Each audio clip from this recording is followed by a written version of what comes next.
بسم اللہ الرحمن الرحیم۔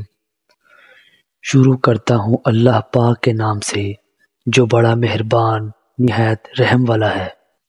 دوستو، آپ دیکھ رہے ہیں F S Urdu story channel اور میں ہوں آپ کا میزبان محمد فیصل عمران۔ بسم اللہ پڑھ کر قلم کو اٹھا لیا، جب لکھا نام محمد تو درختوں نے بھی سر جھکا لیا۔ غزوہ خندق میں صحابہ کرام خندق کھود رہے تھے۔ اتفاق سے ایک جگہ ایک بہت سخت چٹان نکل آئی۔ اسے توڑنے کی بہت کوشش کی مگر وہ نہ ٹوٹی۔ کدالیں اس پر پڑ کر اچٹ جاتی تھیں۔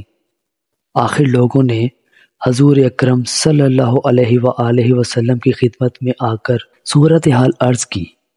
آپ صلی اللہ علیہ وآلہ وسلم اٹھ کر خود تشریف لائے اور کدال ہاتھ میں لے کر اسے ضرب لگائی۔ وہ چٹان چور چور ہو گئی۔ صحیح بخاری۔